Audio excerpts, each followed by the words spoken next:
Hey guys, Reza here. So today I'm gonna answer a really common question that I get from either clients or especially people that I network and meet personally over a cup of coffee from LinkedIn.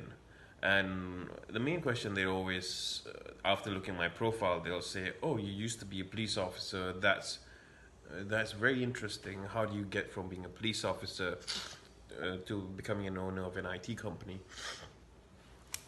And yeah, I mean, when you put it that way, I mean, it is a fair question.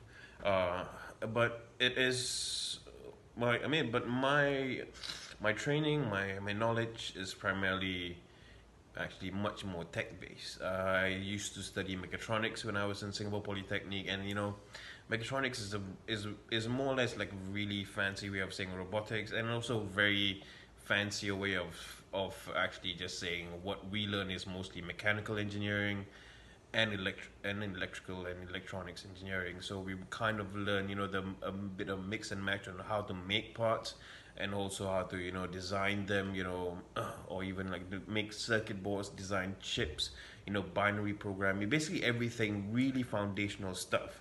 Like this is what servers, computers, I mean even your cloud-based systems. These are the core foundation. This is what makes it work, essentially. And I mean, growing up, I also dabble with the VHS whenever you know, think, whenever it broke down, my mom would just have me just go there and have a look.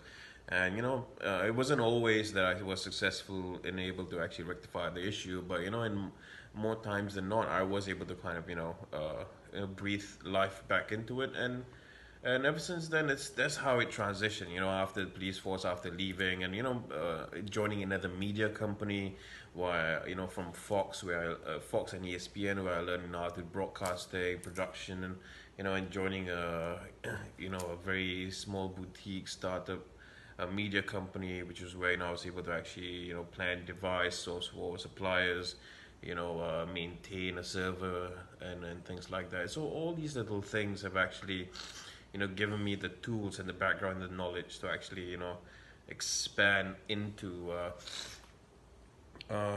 owning and running my own IT firm, which is something I've always wanted to do. I've always wanted to have something on my own. I mean, and one of the things I always felt that kind of lacked in the IT service provider, uh, you know, market in Singapore is that I think there's a substantial lack of actual real customer service, and to actually deal with the clients really effectively, um, and also and I like to think that me being a police officer will actually kind of give credit, or at the very least at a level of integrity that comes to my own personality, I suppose.